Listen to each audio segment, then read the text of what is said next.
Locked On Podcast Network presents Locked On Sports Today.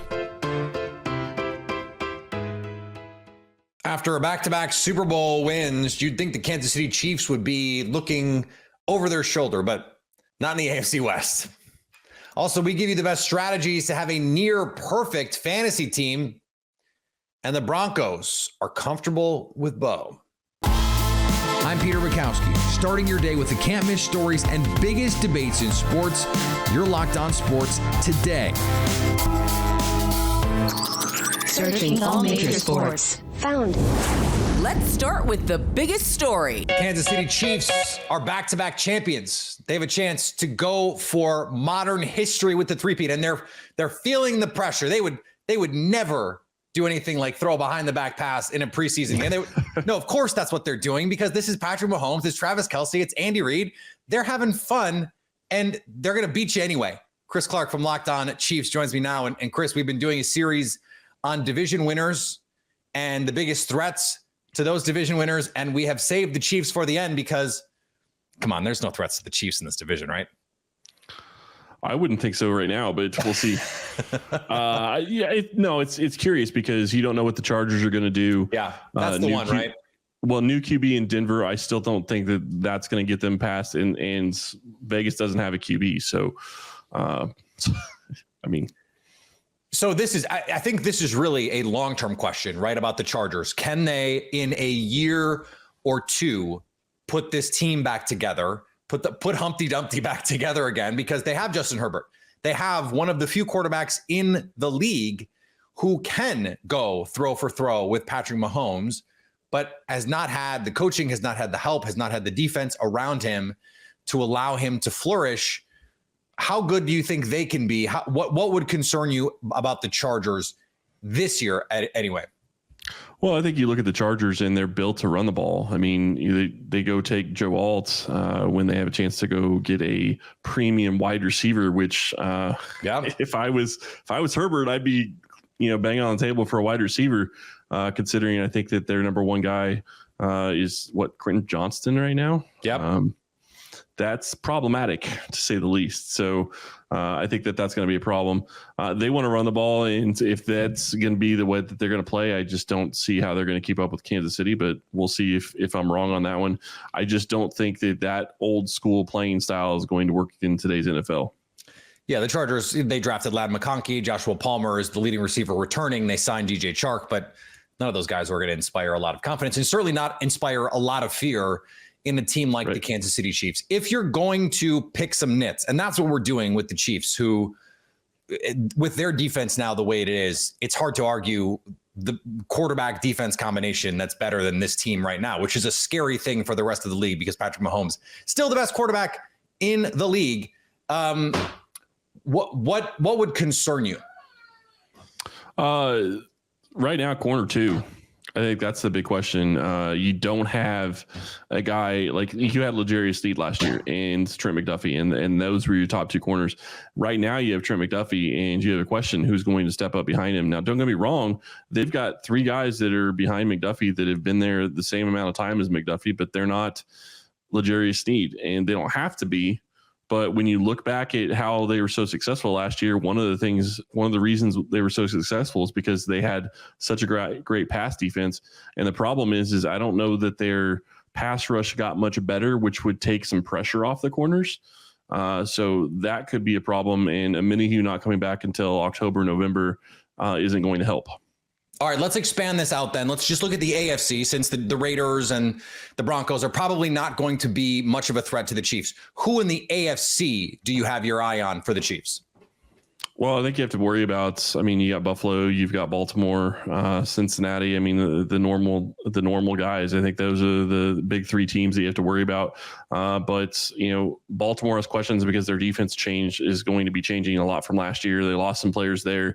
They got Derrick Henry. How's that going to play into their offense? Can Lamar stay healthy, being more trimmed up? That's going to be a big question as well. Buffalo, you don't have Stephon Diggs anymore. You have two great tight ends. Who's going to be your number one wide receiver? How's that going to go? Yeah, I know they drafted a guy this year, but I don't think he's ready to step into that role. And then you look at Cincinnati, and Cincinnati doesn't even have Jamar Chase on the field right now. And I still wonder, is Burrow going to be able to stay healthy? I know he struggled with injuries a little bit in his career, but considering what he dealt with last year, it sounds like that could be something that could be a lingering deal. So questions, I think, across the league, and Kansas City has questions too. I mean, there's a couple things that you have to worry about. Like I said, corner 2, and I think that their offense is going to be better, but offensive lines changed a little bit. And you're dealing with different skill players than you had last year. So does that mean you're looking at the NFC and going, hey, it's kind of 49ers, Lions, or bust here if there's going to be a team to knock off the Chiefs? I think that you would have to say it's going to be probably NFC. I think that it's NFC when you start looking at the 49ers and you look at the Lions and maybe even the Eagles, although Eagles had some losses last year too. So, you have those teams. And the other question, I should have thrown Miami out there as well. Miami could have a good season, but how much longer are they going to be able to be successful considering they just paid Tyreek Hill what they paid him and they paid Tua what they paid him? And I mean, you're going to start losing people, and they lost some of their defensive unit last year or this year. But I mean, you saw what Kansas City did to them last year. We'll see. Stay up to date on the Kansas City Chiefs all year by subscribing to Locked On Sports Today and Locked On Chiefs on your favorite podcast app and on YouTube. Thanks for making Locked On Sports Today your first listen. Coming up, we give you the strategies to hammer on draft day. Before we get to that, a future Hall of Famer decided to call it a career on the diamond. Game Time makes getting to the ballpark even faster and easier. Prices on the Game Time app actually go down the closer it gets to first pitch. With killer last-minute deals, all-in prices, and their best price guarantee, Game Time takes the guesswork out of buying tickets. They're obsessed with finding ways to help you save on tickets. Game Time has deals on tickets right up to the start of the event, even an hour after it starts. It's the place to find last-minute seats. Find exclusive flash deals and sponsored deals on tickets for football, basketball, baseball, concerts, comedy, theater, and more. And the Game Time guarantee means you'll always get the best price. If you find tickets in the same section and row for less, Game Time will credit you 110% of the difference. Take the guesswork out of buying tickets with Game Time. Download the free app, and new users can get $20 off their first purchase with code Locked On. Terms apply. That's code Locked On for $20 off your first purchase with Game Time. Download the Game Time app today. Last minute tickets, the lowest price, guaranteed. Are you watching Fox Sports or ESPN on your TV all day? Have to turn down the volume with all that shouting? Make the switch to Locked On Sports Today, a free 24/7 sports streaming channel programmed for you every day to bring you the biggest stories without all the screaming. Locked On Sports Today brings you can't miss analysis, opinions, and news streaming 24/7 on YouTube or the free Amazon Fire TV channels app, part of the Locked On Podcast Network. Your team every day. Cincinnati Reds legend and future Baseball Hall of Famer Joey Votto announced his retirement on Instagram on Wednesday.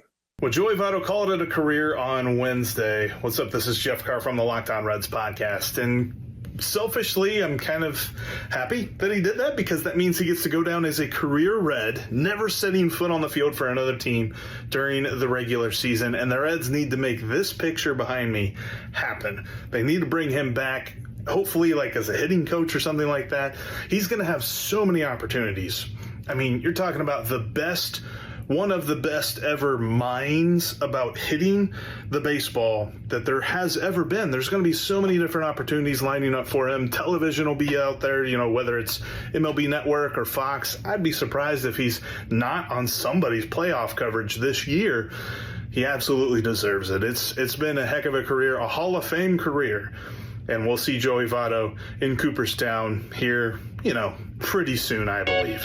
Meanwhile, on the diamond, Cincinnati Reds shortstop Elly De La Cruz became just the fifth player in the modern era to get at least 20 home runs and steal at least 60 bases in a season. Busy night for the Reds.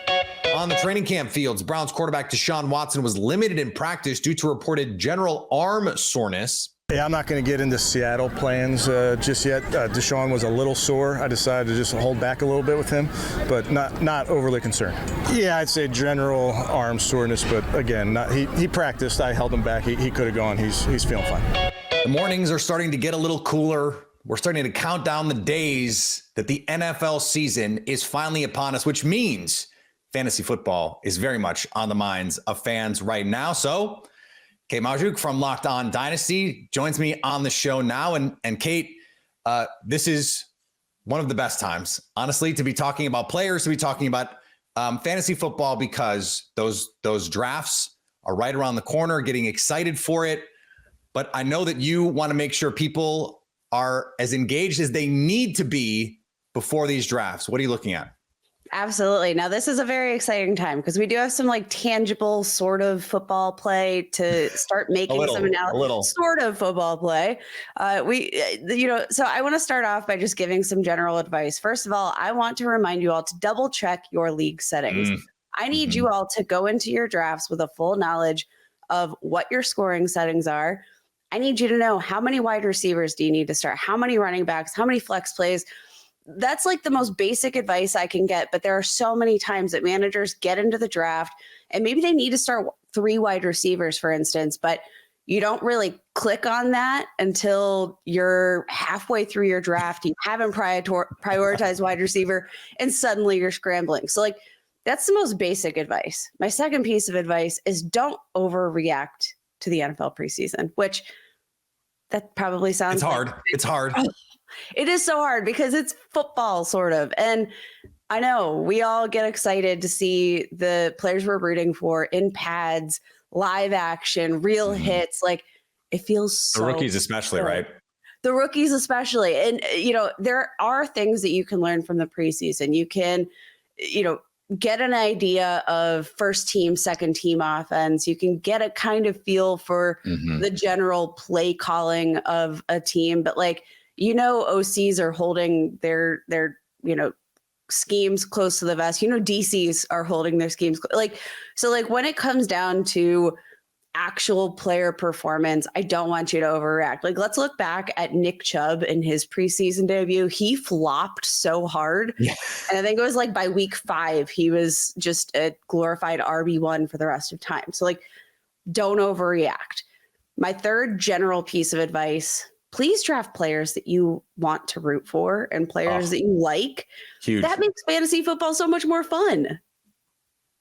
I totally agree. There are going to be people on my do not draft list every year because I'm just like, I just want this person on my team, or I just don't want to root for this offense because this offense is terrible to watch. I know they're going to get a lot of targets or a lot of touches, and I just don't want to have to be invested in, the Panthers offense in any way because I don't want to have to watch that nonsense. Exactly. Don't subject yourself to this unnecessary torture. Listen, fantasy football is torture enough a lot of times because you're worried about the waiver wire in week 13 and you're like, am I going to have to start this team's third running back this week because I have half the teams on a bye? Where this year, because every year the pool changes just enough that you have to think of some different ways to approach it.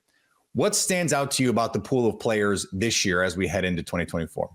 Right now, I think the quarterback is deeper than ever. So I know there are a lot of hot names out there. You want your Josh Allens, you want Jalen Hurts. There are, your league winners at the top. But if you miss out on one of those guys, or you don't want to prioritize the quarterback position, this is a better year than ever to deprioritize it and focus on other positions in your draft. Because, the difference in terms of fantasy scoring between a mid-tier QB2 versus a mid-tier QB1 isn't as significant as it might be for other positions. Let's say running back, wide receiver, tight end, especially. Like, I think quarterbacks right now are giving us a little bit of luxury. Quarterback play is at an all-time high. We have a lot of mobile rushing quarterbacks. For example, my favorite draft target this year, Jaden Daniels, being drafted right now as QB12. And I'm going to be honest, like Anthony Richardson going several rounds ahead. I think his ADP is at like QB6 right now. Wow. I think Jaden Daniels has just as much upside as a runner, and I think he's a better passer. So like, I'm just going to hold off on Anthony Richardson and get my Jaden Daniels, who's, I think a little bit sneakier, of a better quarterback in general. Like, you have the luxury to wait. Another takeaway is that tight end actually feels kind of interesting for the first time. I know for the last how many years it's just been like Travis Kelce, Mark Andrews. A little bit earlier than that, it was just Gronk. Like, yeah, we have options right now. We have a plethora of options. Like there are 7 different tight ends that I think have a reasonable chance of finishing as the overall tight end 1 on the year. Like this is a great time. That's a lot. Yes. Like, I mean, Evan Ingram, Travis Kelce, like, Mark Andrews, Sam Laporta, Dalton Kincaid. Like we have options at tight end now. So like, I want to encourage managers lean into the tight end experience, unlike you probably ever have in any other draft. This is going to be a really fun year for fantasy. Win your fantasy football league by subscribing to Locked On Sports Today and Locked On Fantasy Football plus Locked On Dynasty on your favorite podcast app and on YouTube. Coming up, the Broncos are ready to put Bo Nix in John Elway territory. Let's not get ahead of ourselves. There hasn't been a rookie starter at quarterback for the Denver Broncos since John Elway. Week 1 of 2024 will change that as the Broncos announce Bo Nix as their starter. And our Locked On Broncos hosts are excited. He did earn the job, and they made the right call making him the starter based on what we've seen, right? For those that maybe haven't watched all the preseason reps or haven't been out at training camp like you, Cody, I think to catch everybody up, he has been great all offseason from OTAs through the preseason. We've seen the proof during the preseason, and you even see, I think one of the telltale signs of somebody that's good at what they're doing is when people who don't care about the Broncos are now saying like, man, looks like the Broncos got themselves a quarterback. And we've seen it from, as random as people like Des Bryant, the former Cowboys receiver, to former Broncos players. And so it's really cool to see this happening. Cody, we talked about it all offseason. When were the Broncos going to go from point A, drafting Bo Nix, to then point B, naming him the starter? Because we kind of figured this would eventually happen. You hoped it would happen before week 1. It was always the right call to do it before week 1. Now we get it before even week 3 of the preseason. I think this is a great move by Sean Payton to get your guys kind of acclimated with a couple weeks before the regular season. Everybody kind of already knew, and he alluded to that in his press availability, right? He's like, you can kind of sense, I guess, in the locker room that everybody knew this was eventually coming, but this is Bo Nix's team now, and he has a chance, number 1 in a lot of categories among rookie quarterbacks so far in the preseason. He's been outstanding, great move by the Broncos, and obviously a great decision to go ahead and draft this guy in the first place, despite a lot of public opposition to that move. Yeah, look, I was doing a TV interview after practice here locally in Denver, and we're talking about Bo Nix. Alex Singleton walks by and he goes, "I've known for 3 months." So, that's where the locker room is at. There is a case for this. I know you're going to get mad at me, especially if you're a college football fan and you watched approximately 14 years of Bo Nix. But Sean Payton saw Bo Nix, and whether or not you believe he actually in his brain compared him to guys like Drew Brees and Patrick Mahomes, Sean Payton saw Bo Nix play and say, I know what to do with that guy. And he is the perfect coach to maximize someone like Bo Nix. Now, that doesn't mean Bo Nix is the perfect quarterback to maximize the Broncos, but he probably is the best quarterback on this team. And so if you're going to make the case for why this can work, it's that Sean Payton has a vision. They have a team that can execute that vision, and a quarterback who has a distinct play style. They're not having to invent from whole cloth a scheme that works. They're not taking a coach and a quarterback who have disparate styles, and you're going to have to blend what Bo Nix did in college with what he wants to do in the NFL. And then you're going to have to rein him in a little bit. And Jaden Daniels, they're going to have to hope that he'll take fewer hits. And Caleb Williams, he's got to throw the ball on time more regularly and get the ball out and make the easy plays more often. Now, does that mean Bo Nix is going to be better than Jaden Daniels and Caleb Williams? No, I'm not saying that. But if you're going to make the case for Denver, it's that this is a perfect blend for maximizing Bo Nix. The problem is Bo Nix does not have the sort of physical gifts that Caleb Williams has, that Jaden Daniels has, that Drake May has. And so what is the ceiling with Bo Nix as your quarterback? Well, we saw a pretty diminished version of Drew Brees late in his career in New Orleans have a lot of success, but we're talking about Drew Brees. It's not just the physical attributes. It's all of what he can do mentally. Bo Nix is almost as old as Drew Brees. Okay, no, he's not, but he is an older player, and so he should be more ready to come in right away and help this team. If Bo Nix is what the Broncos think he is, this works. This fits with Sean Payton, and they might be better than people realize. And finally, most teams try to keep a lid on preseason starters. Some coaches even try and say that he isn't sure what the team is going to do, what it's going to look like. Russell Wilson let everyone know the Steelers' plans. Yeah, we're all playing. That's what he said. Mike Tomlin has been in charge of the Steelers for a while now, but I guess his heir apparent, Russell Wilson, he's in charge now.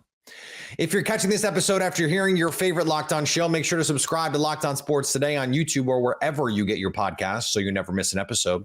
Also, if you're a new subscriber to Locked On Sports Today, we're here for you with the biggest stories in sports every day. Coming up on the next Locked On Sports Today, who enters the NFL regular season the most ready? So at least until tomorrow, stay locked on sports today. Locked On Podcast Network presents Locked On Sports Today. For more episodes of Locked On Sports Today, go to our video on demand. Click on sports at the top of your screen. There, you'll find past episodes of Locked On Sports Today, plus other Locked On shows on demand.